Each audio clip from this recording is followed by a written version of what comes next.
All right, welcome to The Explainer. Today we're going to break down a brilliantly simple programming trick that solves some surprisingly complex problems.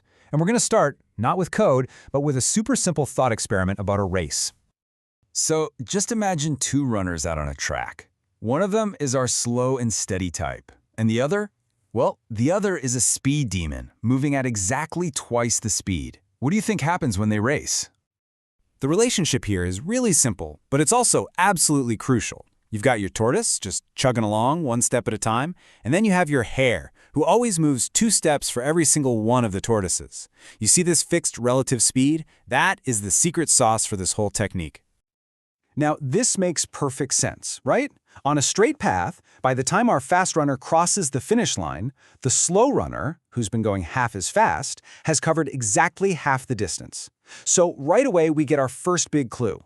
This pattern is fantastic at finding the middle of something. Okay, but this is where it gets really clever. What if the track isn't just a straight line from point A to point B?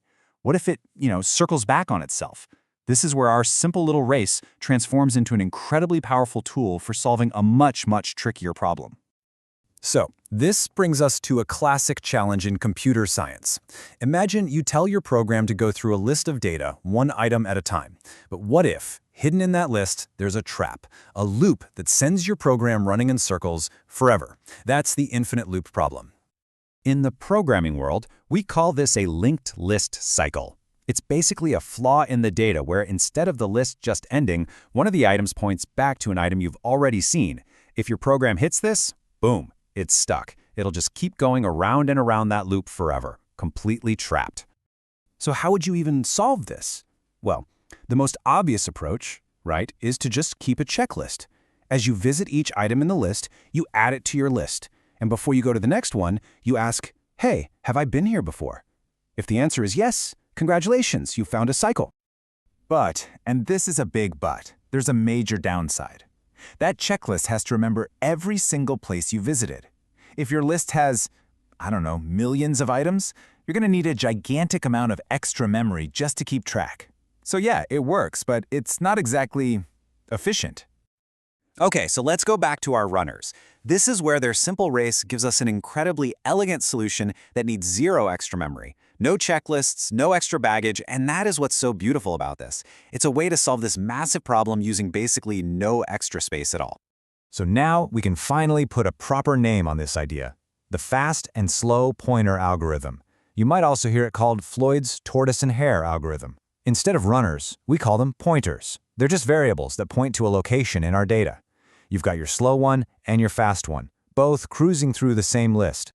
And here it is. This is the big aha moment. Think about it. If they're on a straight path, the fast one just runs off into the distance, and they're never going to meet again. The only possible way for the fast pointer to catch up and lap the slow one is if they're both trapped in a loop. So if they meet, that's your proof. A cycle has to exist. Okay, but this is a really good question. I mean, it seems logical, right? If you make the fast pointer go even faster, say 3 times the speed, shouldn't it find the loop quicker? But here's the thing, that specific 2x speed is absolutely crucial. And here's exactly why that is.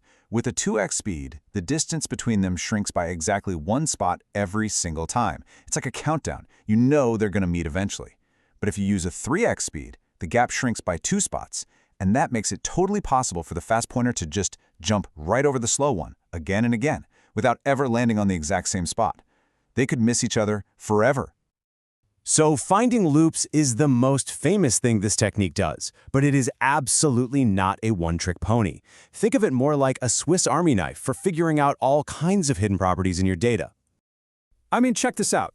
Once you've found a cycle, you can use the same idea to find out exactly where it starts, or even how long it is. And this logic isn't just for one type of data structure. You can apply the same core idea to things like arrays to find similar patterns. It's just crazy versatile. So really, the big takeaway here is that this whole powerful algorithm is built on a super simple idea from the real world. You're just using the physics of relative motion, this predictable gap that closes one step at a time to uncover these complex hidden shapes in your data. And the best part? You do it all without needing any extra memory. And that's really the thought I want to leave you with. We've seen it find loops and midpoints, but what else could you find? What other seemingly impossible problems could be solved by this one simple, elegant idea of a race between the tortoise and the hare?